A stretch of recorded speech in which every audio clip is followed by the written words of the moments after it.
Good afternoon, everyone, and welcome again to our Saturday lunch program. I'm going to start talking now, but you are not at all to stop eating. We want you to continue to enjoy your lunch. What I want to do, actually, tell you that I'm Gene Weedoff, ABI's incoming president, and to tell you something about what we're going to do in today's program. As you already heard from Doug earlier, we're going to have a broadcast taking place right here of Eye on Bankruptcy. Now, this is an ABI monthly broadcast, and as Doug said, it's hosted by Michelle Harner, and it features experts dealing with current issues. So we're going to have a good time listening to that. But first, I want to do some thank yous. I want to thank our sponsors, McGuire Woods LLP and Lowenstein Sandler, and I want to tell you about kind of the preliminary feature of today's lunch, and that is ABI's publications department. ABI publishes for its members a wide range of material, including the new books that come out periodically written by ABI members, the monthly ABI Journal, and the ABI Law Review. On all of those fronts, it's been a really impressive year.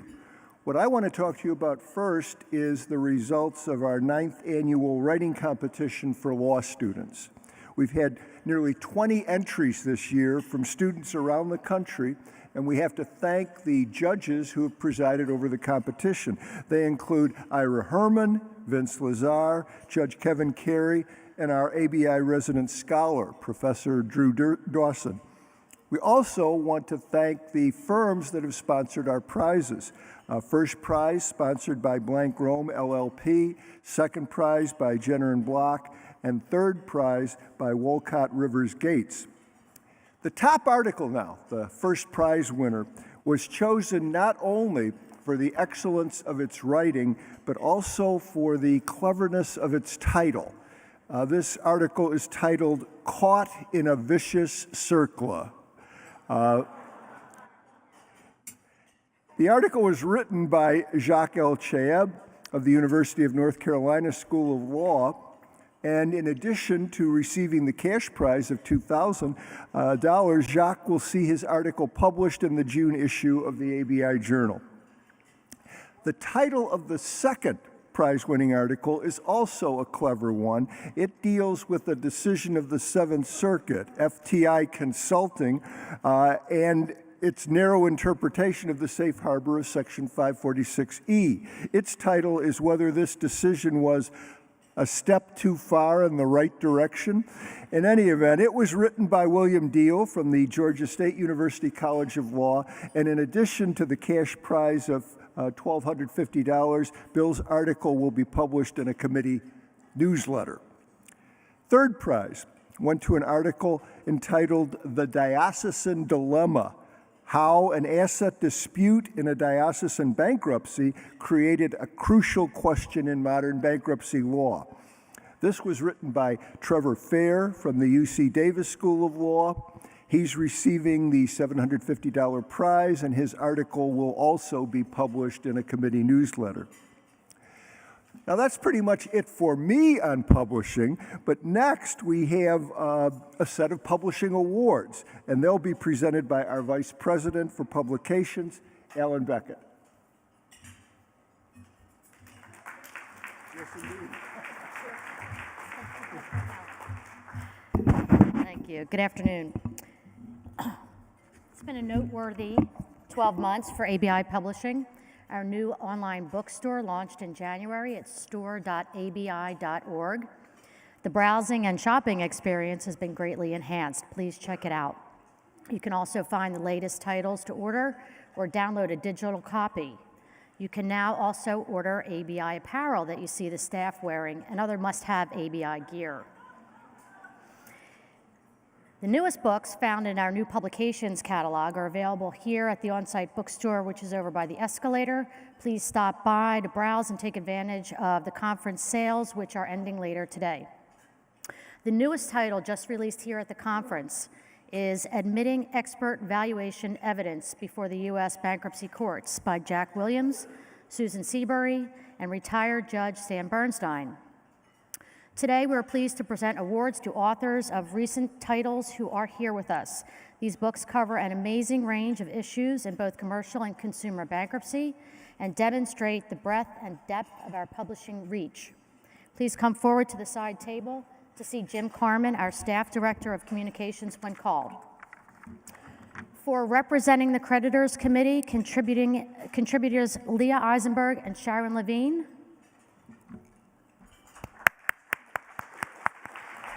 For the book Bankruptcy Mediation, Jim? Sorry. Bankruptcy Mediation, contributors John Loughnane and Judy Weicker. For the second edition of Graduating with Debt, Student Loans Under the Bankruptcy Code, Professor Susan Hauser. For the book Chapter 15 for Foreign Debtors, Craig Martin. And for one of our most comprehensive titles, the second edition of A Practical Guide to Bankruptcy Valuation, co-authored by Robert Riley and Dr. Israel Shaked. Congratulations and thank you to our authors. If you have ideas for a new book, please see me or Jim or any member of the Publications Board Committee. The ABI's flagship publication, the monthly ABI Journal, enjoys continued success thanks to our many contributors and editors. We encourage you to download the Journal app for your smartphone or tablet so you'll always have it at your side. Each month automatically downloads about a week before the edition is out in print. Last month, we reached another milestone as a thought leader when an ABI Journal article from 2015 was cited by the U.S. Supreme Court in the Jevick opinion on structured dismissals, rejecting the so-called rare case exception to absolute priority. Justice Breyer cited the article written by Fred Rudzik, an ABI member with the Florida Department of Revenue. So write for the ABI Journal and get noticed by your colleagues and the courts. We also thank in particular our Journal executive editors, Lisa Grechko, Risa Wolf-Smith, and Amy Quackenboss, senior editor Carolyn Cannon, and managing editor who makes it go every month, Elizabeth Stoltz. And remember to join the thousands who are following ABI on all social media platforms, Facebook, LinkedIn, and Twitter. Now here to present the annual ABI Law Review Awards is Professor Ray Warner, co-chair of the ABI Law Review Advisory Board.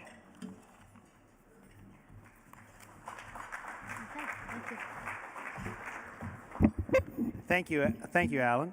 The ABI Law Review is now in its 25th year, and it's one of the largest circulation and best regarded specialty law reviews in the nation. As always, it's edited by top students at St. John's University School of Law. We are happy to have with us today several of the senior members of the Student Editorial Board.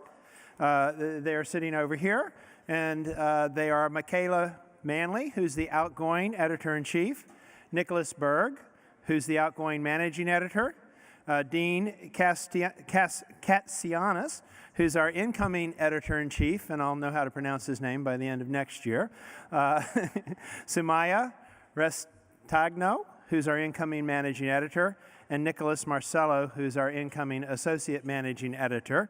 And I hope you'll say hi to them and greet them as they hang around the conference and learn a little bit more about bankruptcy today. Unfortunately, because of the subway problems in New York, our outgoing editor-in-chief, who's supposed to receive this award, is somewhere in D.C., almost here, but we won't hold up the program for that, so I'll have our incoming editor, Dean Katsianis, come up and receive the award in her honor. Each year we present a $1,000 prize to the editor-in-chief. We're happy to do that today. So if you would come up as a representative for Michaela, please. Thank you.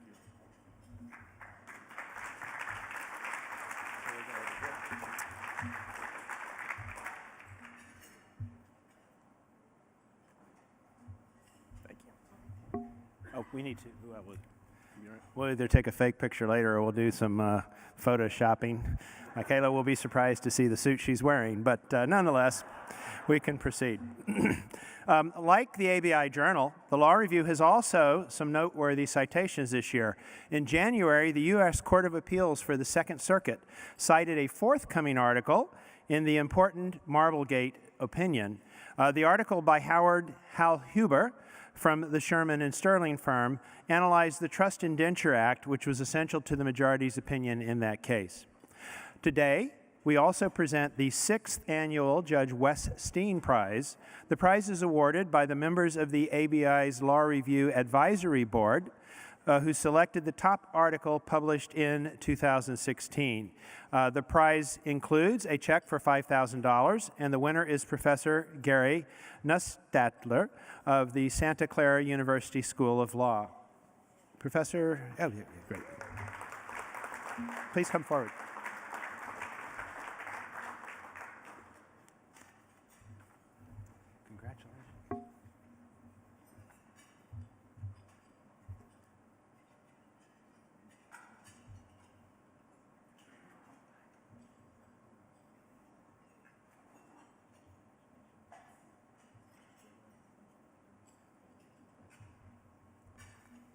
I strongly encourage you to read Gary's article. It's a very thought-provoking article that was published in the summer 2016 issue.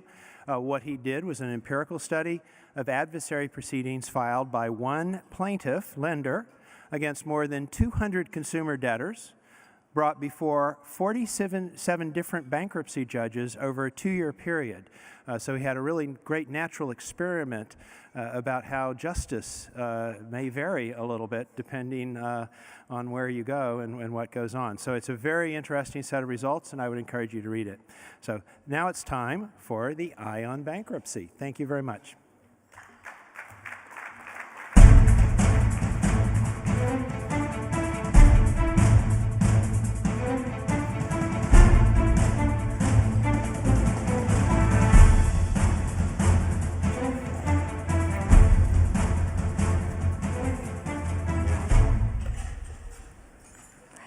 Hello, and welcome to this special edition of Eye on Bankruptcy.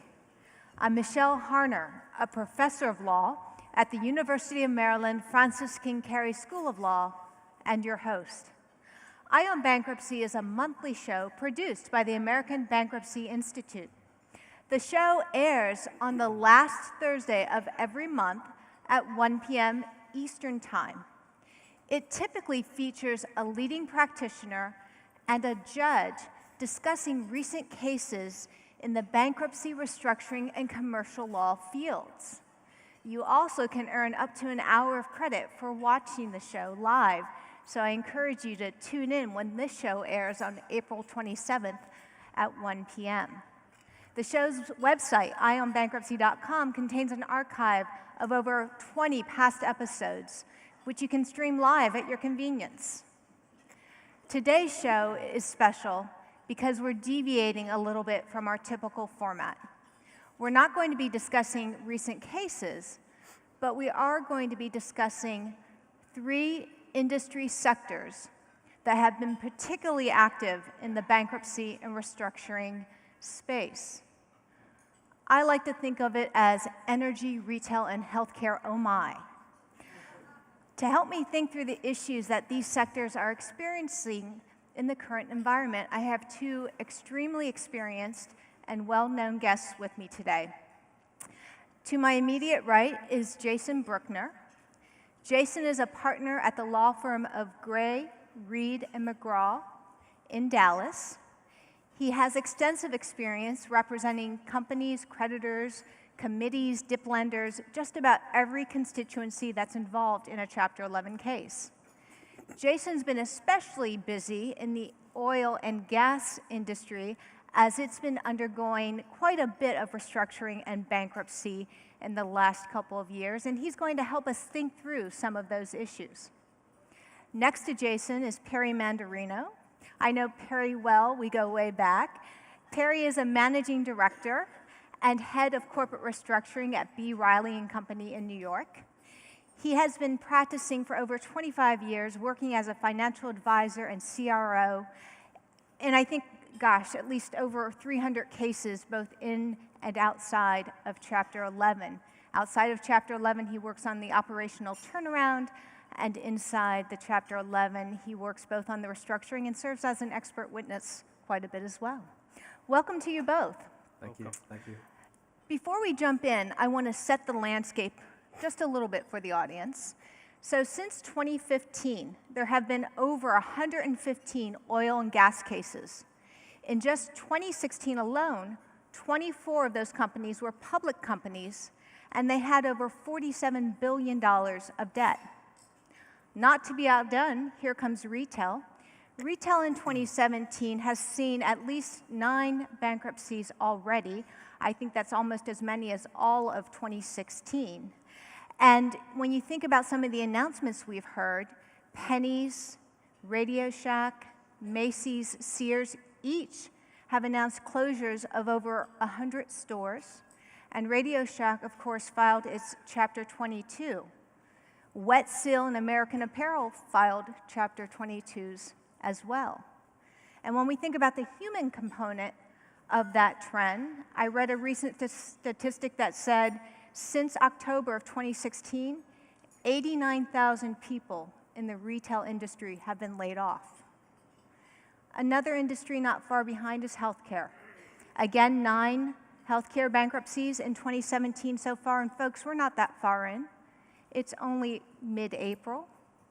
In the healthcare sector, we're seeing issues with the regulatory scheme, some uncertainty, and again, a huge human component, both for the patients, the communities, and the employees of those institutions. So some serious business, and it's always serious business for those of us in this profession. And I guess let's start with energy, since they've been really active probably the past couple years. And part of that, it seems to be driven by the volatility in pricing, right? We have deals that were done when oil was over $100 per barrel, and then it dropped, I think, to a low of $40 per barrel, maybe lower, and then it's been up and down, and then OPEC stepped in and was trying to stabilize the market, got above $53 per barrel recently, now we're trending back down a little. From an outsider without any industry experience per se, and just watching what the market's doing, you know, I can understand how that could really wreak havoc on a business model. So I guess, Jason, I'll come to you first. Is it the volatility in the market that's really caused the distress in the energy space, or are there other factors that we should be thinking about as well? I think the volatility in the market was certainly, integral to what was going on, because as actually Perry and I were talking about earlier, a lot of these deals were done when commodities were at a very high price or trending up. And through the trend downward and the bottoming out at the end of 2015, that had a huge impact on people's ability to do deals, cash flow positive, and otherwise service their debt. So it brought a halt somewhat to the deal making. What then does the company do with the business model and the pre-existing deals that are in place? How have they gone about restructuring those kinds of obligations, and how have they used the bankruptcy to assist in that process? Well, there's been a lot of cost cutting, as you might expect, both pre-petition and post-petition. Many of the cases that have filed, we've seen there have been a variety of pre-packaged deals, and there's also been many pre-arranged deals where there have been restructuring support agreements entered into prior to filing that have oftentimes the fulcrum security folks have taken the ownership interest in the new company coming out. And that's really been the trend. There's been a lot of, aside from restructuring support agreements, there's been a variety of backstop agreements and rights offerings and people putting in new money to enhance their equity interest on a go-forward basis. So would you say that most of the oil and gas cases we've seen in the last 2 years have been able to restructure and move on as a going concern, or have we seen some liquidations or 363 sales as well? There have been a variety of 363 sales. There's been a bunch of restructurings. There's been several Chapter 22s.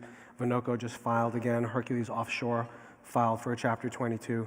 So some of the restructurings have been successful, some not so much. Ultra Petroleum actually was a very successful Chapter 11. They came out, and their borrowing base was just increased by $200 or $300 million because of the price of oil and the new structure that they have in place. So there's been a spectrum of outcomes in these cases. Which is better than we can say for some industries where we've seen a growing trend in one direction. So I'll open this next question up to both of you. So when you're reorganizing or restructuring a company in Chapter 11, as we like to see companies do, how do you account for and try to stabilize the volatility in the market, and how are you thinking about valuations? Sure, and I think what happens, it's how you allocate the value that's established. So you have a commodity, it fluctuates. I mean, oil went up to, you know, the high 50s, the 60. It's down back to about 49.50. The low was actually, you know, in the 20s. Mm-hmm. So you have to allocate value appropriately, and that's the biggest challenge. You have these different creditors with different complex capital structures.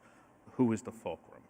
Right, there is a fulcrum, but is it the you know, the most senior lenders, the first liens, the second liens, and so that's where the battles come out. But it's allocating that value is a huge challenge. And again, just being an outsider and watching what's going on in the oil and gas space and the valuation challenges and thinking about allocation issues, you know, one of the issues we struggled with when we did the Chapter 11 commission to study reform was how to allocate value through a plan when there was potential upside, right? And in a lot of these oil and gas cases, there could be potential upside depending on what the market does.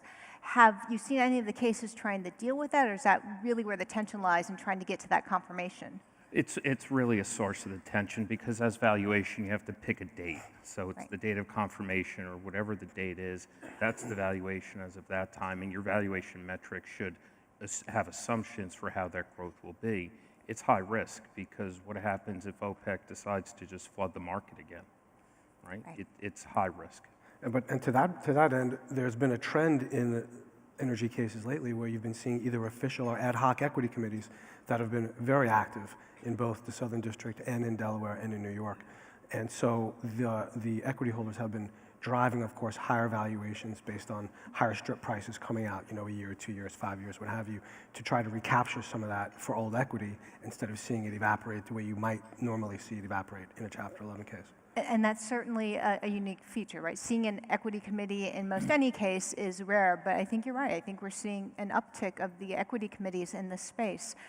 Other trends or emerging issues you're seeing as the oil and gas cases are now moving through the system? Well, I mean, there was just some reports last week and the week before leading up to the conference. In the first quarter alone, there's been almost $20 billion in private equity money that's been raised for investment in the oil and gas sector, or in the energy sector, I should say, as a whole. So I would say generally it appears as if, from reading what's in the press and what's going on, people are bullish on what's coming up. Citi is projecting oil as high as 65 by the end of this year, and OPEC is expected to be targeting $60 oil by the end of the year. And as costs are cut and technology advances, exploration and production companies, E&P companies, are going to be able to cash flow positive at a lower price of oil and gas. And so as prices creep up and as technology advances, I think you're going to see people not being as affected by the price of the commodity as they had in the past. So for this audience, who I think we always have an interesting perspective on when markets change, is that good news or bad news? Are we seeing now an end then to the filings in the oil and gas space, or? I'm not sure it's gonna end. I think it's gonna trail off a little bit, and I'm no great prognosticator, you know, on the score. You're just among friends. We're just talking. Biggest group of friends I've ever had. I think, look, I just saw a report, there's a large number, 20 or 35 energy companies have now drawn 70% or more of their available credit under their credit facilities, expecting that perhaps there will continue to be some bumps in the road. Certainly the companies that don't have the right cost structure in place and don't have the available technology at their fingertips are going to still be hampered by the lower pricing in the commodities area, and they're going to be hampered by the inability to cash flow at a lower price. So I think there will continue to be restructurings, there will continue to be bankruptcies, maybe at a lower rate than we've seen them, but they will be there until oil and gas really takes a big jump, I think. And you mentioned Vinoco, which recently filed again, and I think this time, I think it had merged maybe in August of 2016, refiled just recently, April 17th, and has announced, I think, it's going to liquidate. Yes. Do you think we'll see more of those kinds of 22s where they came out as a going concern but now have to close the doors? Or is that kind of a blip in the way the energy sector has been reorganizing? You know, that's actually really hard for me to project. I think it really just depends on the nature of the beast and how the restructuring went. You know, a lot of it, for example, there's a case right now that we're involved in Houston where the borrowing base is really driving the negotiations. What is the first lien lender's borrowing base is going to be? It's going to be $850 million. It's going to be $1 billion. It's going to be $1.2 billion. And depending how that plays out and how the other negotiations play out, could very well have an impact on the future operations of this entity as well as others, and whether they wind up filing for 22 or liquidating or selling off assets, you know, after Chapter 11 the first time around. Absolutely. Okay, so Perry, I'm going to come over to you, and I think that segue of thinking about what kinds of bankruptcies we'll see in oil and gas going forward, it's a nice time to think about retail. And I want to start with a statement I saw recently. I think it was in a Market Watch article from March, where they said from a risk of filing bankruptcy perspective, retail is the new oil and gas. Yeah. Right? Orange is the new black. Do you think that's true? From that perspective, in terms of number of cases, absolutely. But in terms of the exit, I think it is, I think the better analogy of retail is the real estate market. Oil and gas companies predominantly will come out. Some of the oil field services that just couldn't live on, they couldn't wait, they've gone away. So when you think about retail, it's more like homes, it's more like real estate. So you have, and let's break retail up into different components, because not all of retail is dying. But you have mall-based stores, specialty retailers, you have department stores, you have grocery stores, you have discount stores, restaurants. So I think where the real, and because it's what's happening and what I think will happen, it's in the mall-based specialty stores and in the in some department stores. So you know, why is that? Similar to real estate, there was overbuilding. Yeah. There were just too many. When you look at women's fast fashion apparel, there's something, or there were something like 23 stores, 23 brands that had over 300 or close to 300 stores or more. It's not all needed. The change in consumers' attitudes and what they want to spend money on is totally changed. They can't all survive. It's retail Darwinism. The strong brands that have been proactive, that have reduced their footprint over the past few years will survive, that aren't over-leveraged, that haven't done LBOs. There was an incredible amount of private equity money that went into retail, highly leveraged companies. Some will certainly survive. The larger chains that could reduce their footprint, that have a good operating model and strong management. The other stores that are, the 300-store chain that are highly competitive, it will be very difficult for them to survive, and there have been many, many liquidations in that space already. As you said, the number of retail filings with over $50 million in liabilities has exceeded last year. The number of doors closed is 2,800 doors through the first quarter. My personal prediction is that there will be another 10,000 doors closed in the next 12 to 18 months. So Perry, you hit on some really important points in that summary, and I want to draw some of those out. So first you talk about the overbuild. And so you think back in the day, right, in the late 90s when we were building the Mall of America, right, which I recently read, you can fit 9 Yankee stadiums inside the Mall of America. That's just crazy. What does a retailer do that has that large footprint you're talking about? Can they use an out-of-court restructuring to try to reduce that? Is the bankruptcy tool useful in that space? The bankruptcy, and when a retailer files bankruptcy, unless there's a plan in place, there is one constituency that is, I think, underrated in determining the success of retailers, and that's the vendors. Because if the vendors don't ship when the company files, if they're concerned that there will be an administrative insolvency, it is almost fait accompli that the retailer will close, because retailers constantly need to bring in inventory. And unless there is a plan that almost a quasi-pre-pack or pre-range that could give the vendor the insight that they will be made whole, it's the court process is not always the best option. An out-of-court process, which we're right now doing for a client, is we're trying to negotiate with the lenders with the landlords to take the equivalent of their year claim that they would have under bankruptcy, and then restart the company with its brand, which is a strong brand, and it has some other assets. So it's a matter of what are the other components of the retailer. And I know the big interest and the question you have is the 2005 amendment, right? What is the impact? I think the 270 days is a less impact today than it was maybe at the beginning after the code was amended. I think what really is hurting retailers in the ability to reorganize is 503b9, right? I mean, to me, I'm not a lawyer, but bankruptcy is binary. You're in it or not, right? And same thing with preferences for vendors. If 503b9 and 547 for vendors only went away, I think it'd be a good thing. Because the 503b9 puts an incredible burden on maintaining administrative solvency. And the point I made before about getting the inventory in, it's critical. Well, and I think different people have different perspectives, right, on the 2005 amendments. And believe it or not, I think there's even some people who like it. I know, thinking back through, I should say I was hoping to get a laugh. You guys must be in your kind of lunch coma today. I was thinking back through the commission study we did, and we focused a lot on retail, not the 2005 amendments per se, but how could the bankruptcy code work better for retail. And looking at the transcripts from the Circuit City case, for example, there was a lot of finger pointing. It's the vendor's faults, it's the landlord's faults. And when you think about the 2005 amendments, they each got a little something in there.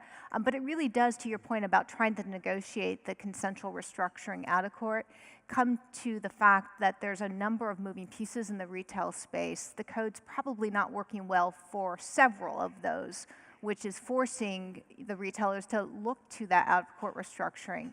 Yeah, and the code is really one of many. There's really a confluence of events that's hit retailers. It's certainly the changes to the code, but it's e-commerce and dealing with e-commerce. It's pricing. There is deflation. There are some stores, some chains, whose volume has maintained, but their same-store sales are less because of price, which is unheard of, right? I mean, deflation in retail, in apparel especially. It costs less to buy a pair of pants at Ann Taylor today than it did 10 years ago. I mean, just think about that. Well, and so, in your opening summary on retail, you talked about the footprint and the large footprint, but you just now highlighted several key points again that you mentioned earlier. So e-commerce, I read somewhere that e-commerce is growing by $40 billion on an annual basis. Yes. That's a huge number. And, purchasing practices of consumers have changed. Apparently, we like to spend time with each other now. We'd rather spend our money going out to dinner with friends than on material things. And so when I think of the challenges that a retailer faces, we were talking about market volatility with oil and gas. For a retailer, there's so many shifting platforms for it, from having to transition its brick and mortar stores to a more online platform, to figuring out what the consumer wants, and we're a tricky bunch, to having to deal with the different segments you talked about, right? Your discounters, your mainstream, your high-end, your outlets. How are you helping companies through that quagmire? Right, so we have to ensure that it's managed well, that the cost side is taken care of, but a lot of costs have been taken out. What the issue is that you made the point, we buy differently. The traditional advertising on TV and in newspapers is is certainly a smaller component. I mean, Amazon has changed the world of advertising, right? And how to reach the customer, and you have to have a very good loyalty program. I mean, there are some stores that 70% of their volume goes through people who are in their loyalty program. It's reaching out to the customer. It's having a reason to go there. Brand is less than it used to be. It's still important, but it's less. So you have to have a good price and a good product because there's just so much competition. So in addition to dealing with the traditional restructuring issues I think we think about on the finance side of the equation, the operational issues facing retailers I think are huge. Yes. But now thinking about going back to the bankruptcy code, since we're at a bankruptcy conference, we have seen a trend. When a retail files a bankruptcy case, it's not pretty. It's usually a liquidation or some kind of 363 going concern sale where the company, yes, comes out, but looks very different. Yes. Why do you think that is, and is that going to be where we continue to go with retailers? I think so. Again, bankruptcies have to be very quick for a retailer because they just can't sustain losses. In the time of year that it files, it's important because there are many stores that are really dependent on the holiday season, that they're dependent on back to school, that are dependent on Father's Day and Mother's Day. Right. So it's quick, and I think the trend, my belief is that you will see very quick 363 plans with, if there's a lot of leverage and the fulcrum is converting to equity. I think there will be a lot, first days with the 363 bidding procedures filed on day one, or I think you're going to see a lot of liquidations on day one. There will be exceptions, obviously. But in my opinion, and what we're seeing is the predominant, what the courts will see will be very quick sales and quick strikes because they just can't afford it. They can't afford to stay in. Leverage is really bad for retailers. So I'm an optimist. I like to try to be an optimist. So I'm going to see if maybe something that Jason said in the oil and gas space, where we've seen the use of pre-arranged and pre-packaged plans, are any of those out-of-court consensual deals that are trying to be orchestrated among the retailers, the landlords, the vendors, possibly going to benefit from pre-arranged and pre-packaged plans, which at least gets us closer to a restructuring where you may have a sustainable business on the other side? Absolutely, and I think that will happen in the larger 1,000-store-plus retailers that have a complex capital structure where there could be a deleveraging event where the second liens or the term loan or the first liens will convert to equity. And I think a prepackaged or pre-negotiated plan is a tool that should and will be utilized.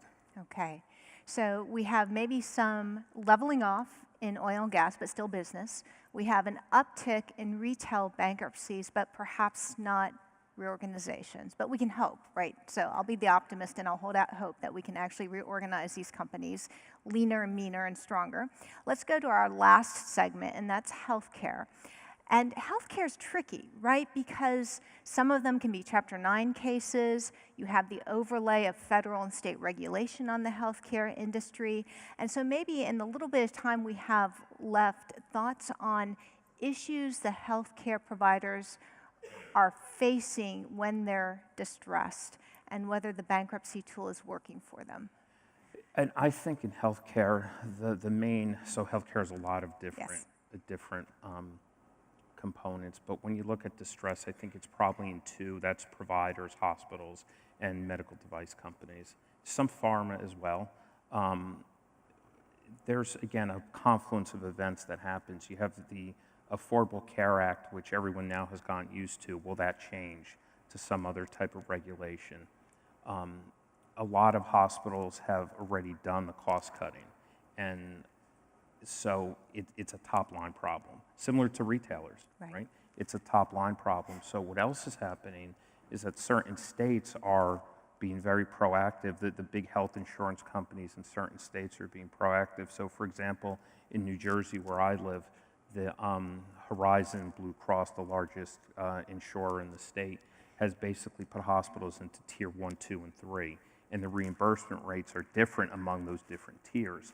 So if you're in tier 1, you get paid more to treat the same illness that's someone in tier 2 and tier 2 more than tier 3. So again, it will be survival of the fittest, and it is incredibly complex. The working capital for hospitals is very it's very deep. So what's been happening? There's been a wave of mergers. Right. There's been number one. Number two, there's been a wave of community hospitals bought by for-profit hospital chains, which have the benefit of economies of scale, right? So what's happening is you have an impact on the community, an impact on the people, and you know I was involved in it was a Chapter 11, but it was a municipally owned hospital because the management company was a not-for-profit and not a municipal hospital, but the municipality of Hoboken, New Jersey owned the license of the hospital, and there was a lot of debt, and if that debt wasn't defeased, it could have had an effect not only on the city of Hoboken, but on Hudson County and on the state of New Jersey, right? So there's so many complex issues that happen, and that ultimately was a very successful restructuring through court, which was sold to a for-profit hospital. Right. Well, you know, it's interesting. I think there's always a human component to Chapter 11s, but in the healthcare space, I think the constituencies impacted by the distress are broader and perhaps oftentimes closer to home. Also, of course, for those of us that think about consumer bankruptcy, the ACA and the healthcare issues are very prevalent in the consumer space as well. Well, unfortunately, that's all the time we have for this special segment. I want to thank my guests. Thank you, And I want to thank you for joining us today. I also want to thank all of you who have been faithful watchers of Ion Bankruptcy for viewing the shows over the past several years. So I started hosting Ion Bankruptcy in October of 2015 at the NCBJ, for those of you who were there. And this is actually my last show. So I'm honored you could be part of that, and I'm so glad to have had the opportunity to speak with you. But for those of you who don't know, I will be transitioning to the bankruptcy bench in the District of Maryland. So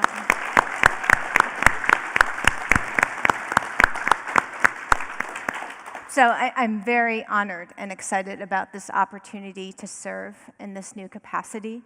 I will miss hosting this show. I can't tell you how much I've learned doing this show and how much more I've come to appreciate everything you all do on a day-to-day basis.